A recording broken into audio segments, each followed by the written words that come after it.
Namaskar. A warm welcome to World News, an Indian perspective on All India Radio. This is Nabanita Adhikari and with me is Renuka, bringing glimpses of the major development of the day from across the globe. Over the next half an hour, we shall bring you the latest from the world of politics, economy, sports, entertainment and more. The headlines. India celebrates 76th Independence Day. Prime Minister Narendra Modi pledged to raise millions out of poverty and turn India into a developed country in the next quarter century. Greetings pour from world leaders on the Indian Independence Day and celebration abroad. In Myanmar, former State Councillor Aung San Suu Kyi jailed for 6 years in corruption case. Russia and North Korea to expand their comprehensive and constructive bilateral relations, says President Vladimir Putin. Iran denies any link with Salman Rushdie's attacker. China announces more military drills around Taiwan. And Asia's oldest football tournament, Durand Cup, to begin tomorrow.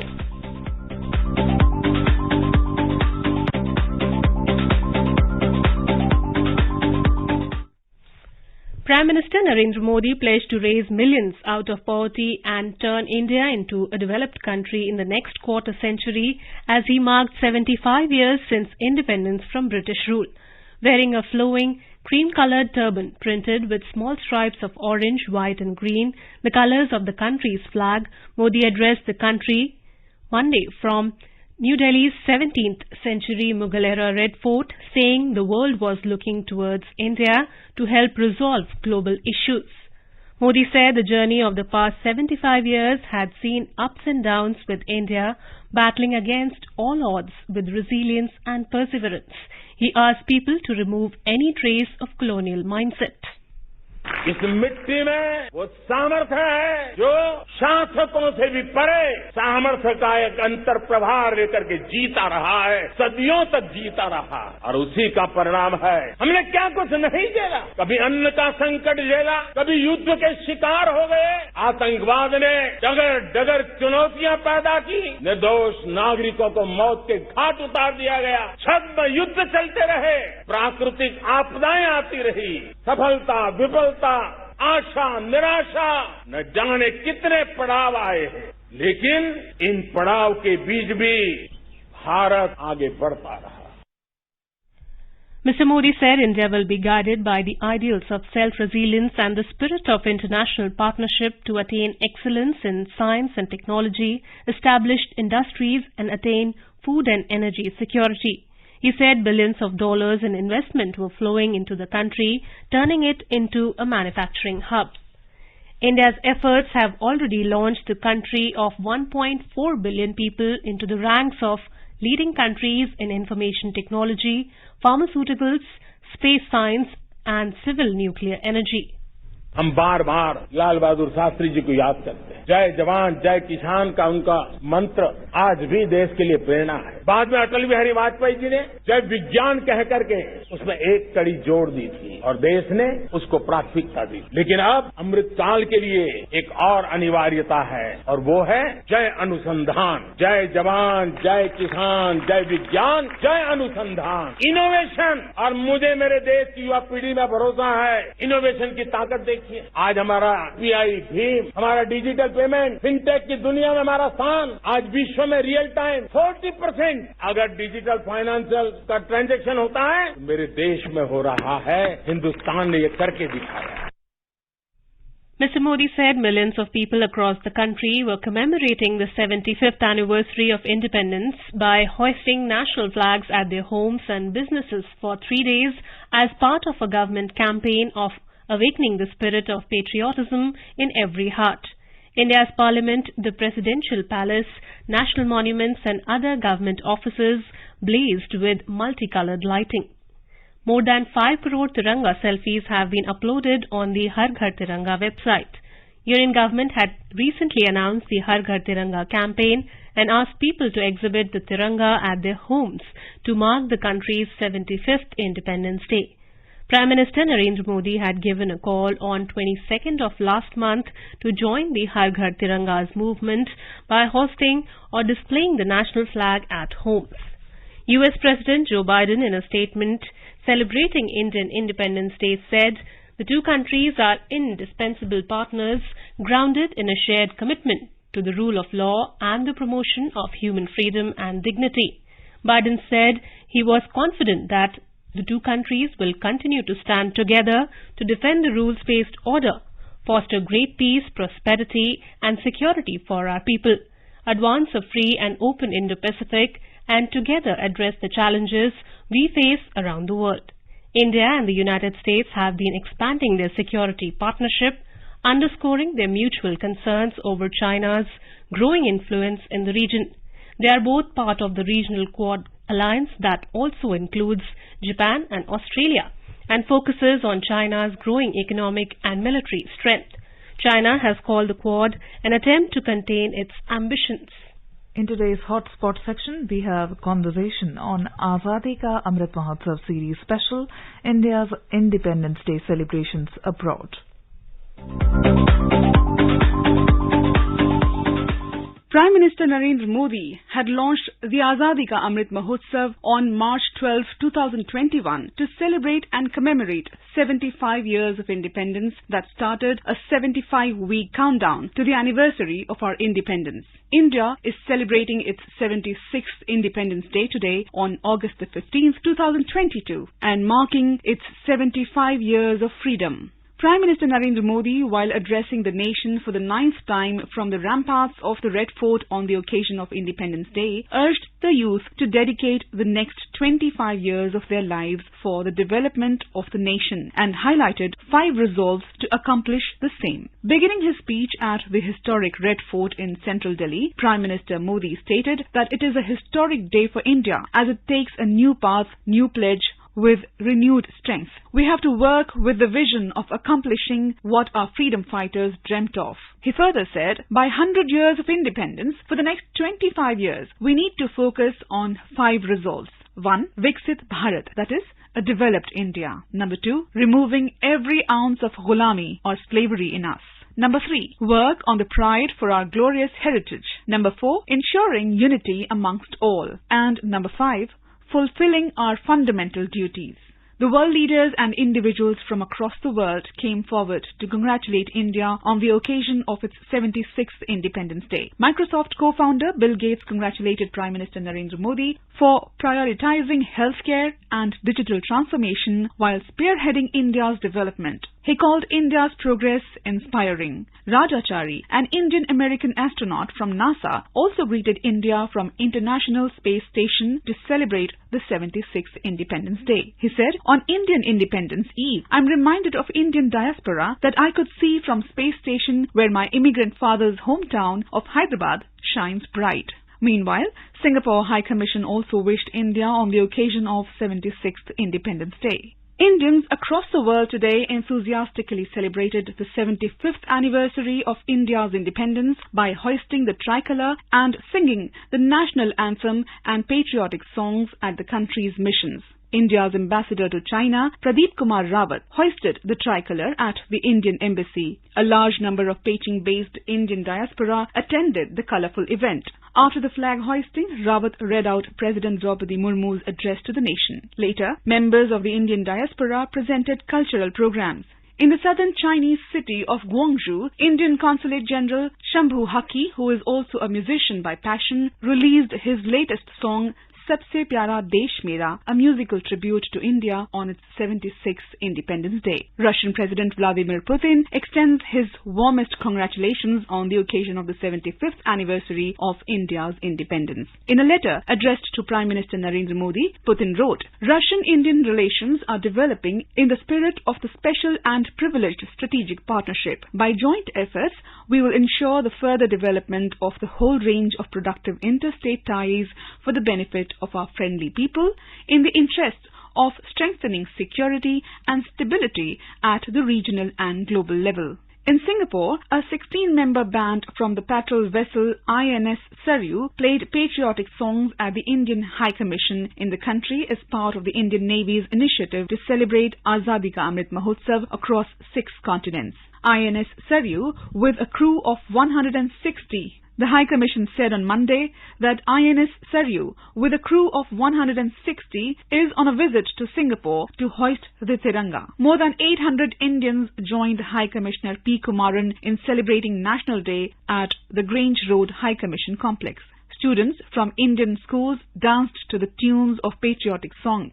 It was the first in-person post-COVID celebration that overwhelmed the Chancery. Contingents from all three services of the Indian Armed Forces participated for the first time in the flag hoisting at the Indian High Commission. In Nepal, the 76th Independence Day celebrations began with the hoisting of the national flag by Councillor Sri Prasanna Srivastava. This was followed by the reading of the address to the nation from President Murmu. The embassy felicitated widows and next of kin of deceased Gorkha soldiers of the Indian Armed Forces by disbursing their dues worth 2.65 crore Nepalese rupees. The mission also awarded the winners of the Azadi Ka Amrit Mahotsav quiz organized by the Ministry of External Affairs to motivate overseas Indian youth and foreign nationals to enhance their knowledge about India. The celebrations witnessed renditions of patriotic songs and performances by teachers and students of Swami Vivekananda Cultural Center of the Embassy and Kendriya Vidyalaya School, Kathmandu.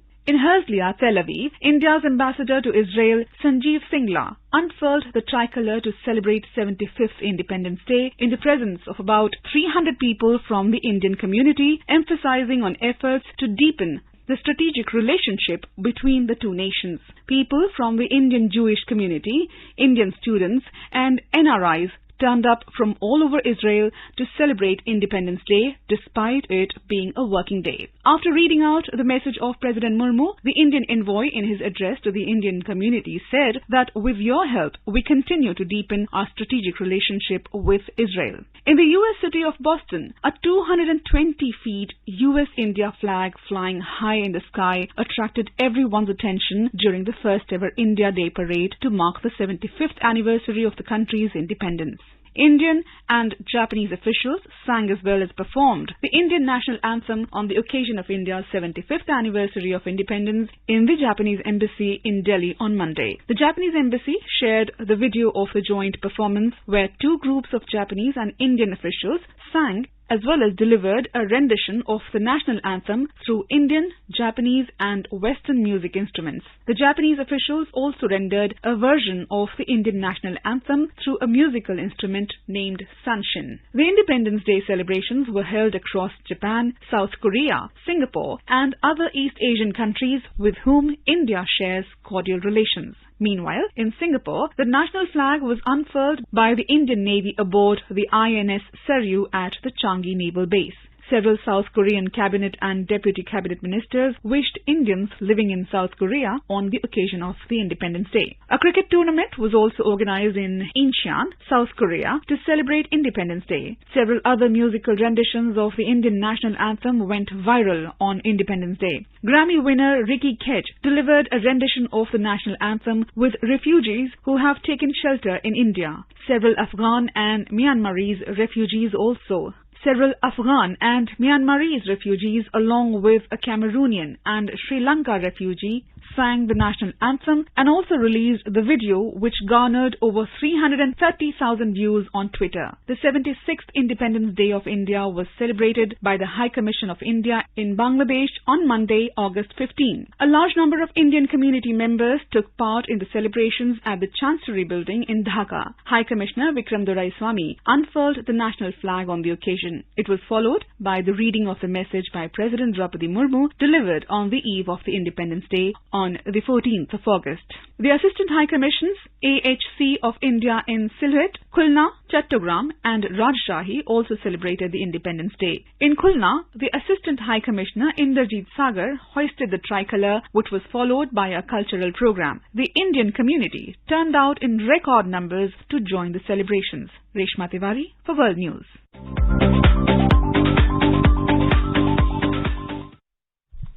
This is All India Radio giving you the world news. For quick news updates round the clock, follow us on Twitter at AIR News Alerts. All India Radio is celebrating 75 years of freedom with the series Azad Bharat Ki Baat Akashvani ke Saath. It showcases the journey of India since independence in various walks of life through the storytelling of All India Radio. In the first episode today, we bring you the magical moment of our very first Independence Day on the 15th of August 1947.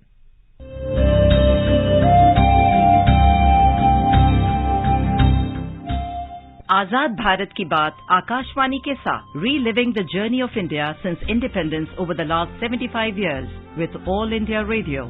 Starting 15th August, the series will be broadcast on All India Radio, 100.1 FM Gold Channel, primetime news bulletins and across all its platforms. Tune in to stay updated with All India Radio. Freedom was won with great sacrifices and fight against centuries of subjugation. The people of India became masters of their own destiny. We bring alive the voice of Melville de Mello, who gave live commentary from the Darbar Hall in Delhi, where the transfer of power took place on the 15th of August 1947. All India Radio, the only electronic media of the would-be independent India, relayed the power transfer ceremony live. This is All India Radio, Delhi. We are now taking you over to the Darbar Hall for a running commentary connected with the assumption of power taking place there. At Government House, in the historic Darbar Hall, Lord Mountbatten is sworn in as India's first Governor-General. Then the Prime Minister and members of the Cabinet are sworn in.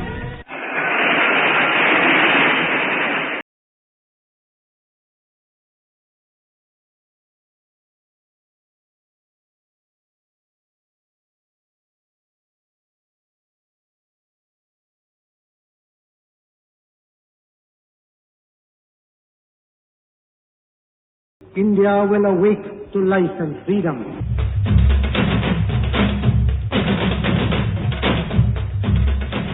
At New Delhi, vast crowds foregather in front of the Parliament buildings. The Prime Minister and the Deputy Prime Minister, followed by members of the Cabinet. Look at this crowd. It watches the national flag flying from the ramparts of the famous Red Fort at Delhi. The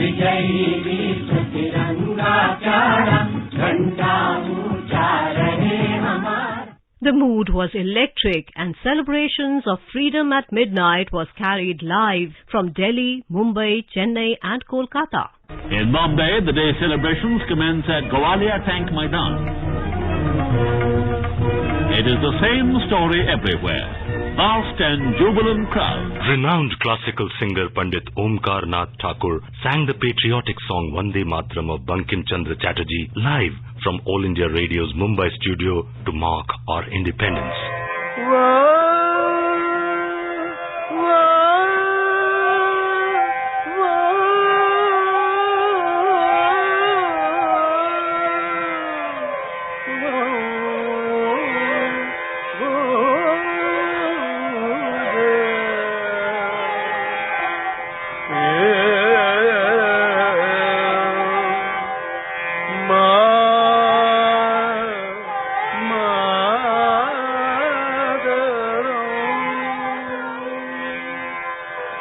Madras was also au fait. Civilians and service personnel helped to make the day a great success. Liberty and happiness marched hand in hand. In Calcutta, the largest city in India, there was jubilation, thanksgiving and celebration. Martyrs were remembered. A portrait of Subhash Chandra Bose, a worthy son of India. The glory of our freedom, flag of our nation, we salute you. Jai Hind. Russia and North Korea will expand their comprehensive and constructive bilateral relations, President Vladimir Putin has said. In a letter sent to his counterpart Kim Jong-un on Pyongyang's Liberation Day, Mr. Putin said the move would be in both countries' interests. In turn, Mr. Kim said friendship between both the nations had been forged in World War II with victory over Japan. He added that their comradely friendship would grow stronger. The Soviet Union was once a major communist ally of North Korea, offering economic cooperation, cultural exchanges, and aid. A court in Myanmar has found the former state councillor and deposed head of the civilian government Aung San Suu Kyi guilty of corruption. The court sentenced Aung San Suu Kyi for 6 years in jail, says Reuters. The court has found her guilty of misusing funds from a health and education organization named Dokhin Ki Foundation, established by her in the memory of her late mother. She faced charges of building a home for the organization and leasing government-owned land to it at a concessional rate. She has been kept in solitary confinement in the capital city of Naypyidaw. She has already been sentenced to 11 years prison in other cases. The 77-year-old Nobel Peace Prize winner Aung San Suu Kyi is facing at least 18 cases under the military government of Myanmar, which took power in February last year immediately after her National League for Democracy swept the nation's elections in the country. She could potentially face a very long jail term if convicted under the charges levelled against her. So far, she has been sentenced to 17 years in jail on 6 charges. Suu Kyi faces charges from graft to violating electoral rules to illegal import of communication equipment, among others. Iran has categorically denied any link with Salman Rushdie's attacker, instead blaming the writer himself. Mr. Rushdie, 75, was left severely injured after being stabbed on stage at an event in New York State. He is now able to breathe unaided. He has faced years of death threats for his 1988 novel, The Satanic Verses. Earlier, U.S. Secretary of State Anthony Blinken accused Iran state media of gloating about the attack, calling its behavior despicable. As news emerged of Friday's attack, eyes turned to Tehran, where the fatwa, religious edict calling for the writer's assassination, was first issued more than 3 decades ago. But on Monday, Iran's foreign ministry spokesperson Nasser Kanani, giving the country's first official reaction, said Tehran categorically denied any link, adding no one has the right to accuse the Islamic Republic of Iran. However, he said freedom of speech did not justify Mr. Rushdie insulting religion in his writing. Ukrainian artillery has struck a headquarters of Russia's shadowy Wagner parliamentary group of mercenaries in eastern Ukraine, reports say. The attack in Popasna was reported by Serhiy Haidai, Ukrainian governor of Luhansk region, and several pro-Kremlin war reporters. The number of casualties is not clear and details remain sketchy. Photos said to show the damage were posted on the Telegram messaging service. Wagner has been linked to war crimes. The group was deployed to Crimea and Ukraine's Donbas region in 2014 when Kremlin-backed forces ousted Ukrainian troops from areas they later declared to be part of Russia. The Kremlin does not acknowledge Wagner's existence. China has announced more military drills around Taiwan as the self-governing island's president met with members of a new U.S. congressional delegation on Monday. China is threatening to renew tensions between Beijing and Washington after a similar recent visit by U.S. House Speaker Nancy Pelosi. Pelosi was the highest-level member of the U.S. government to visit Taiwan in 25 years, and her trip prompted nearly 2 weeks of threatening military exercise by China, which claims the island as its own. In those drills, Beijing fired missiles over the island and into the Taiwan Strait and sent warplanes and Navy ships across waterways midline, which has long been a buffer between the sides that split amid civil war in 1949. The latest trip began Sunday with little notice ahead of time. The delegation was due to leave late Monday. China accuses the U.S. of encouraging the island's independence through the sale of weapons and engagement between U.S. politicians and the island's government. Washington says it does not support independence, has no formal diplomatic ties with the island, and maintains that the two sides should settle their dispute peacefully. Iran's foreign ministry has said talks in Vienna earlier this month to restore its 2015 nuclear deal yielded results but did not fully address Tehran's expectations. Foreign Ministry spokesman Nasir Kanani told reporters on Monday that considerable progress had been made during several days of talks, mediation by the European Union in the Australian capital, but this progress didn't fully account for the legal demands of the Islamic Republic of Iran, and we had other expectations from the other sides that we believe needed to be provided, he said. Kanani said an agreement could be achieved in the near future provided the other sides, especially the United States, consider Iran's red lines and guarantee it will enjoy the benefits it was promised under the Joint Comprehensive Plan of Action, as the deal is formally known.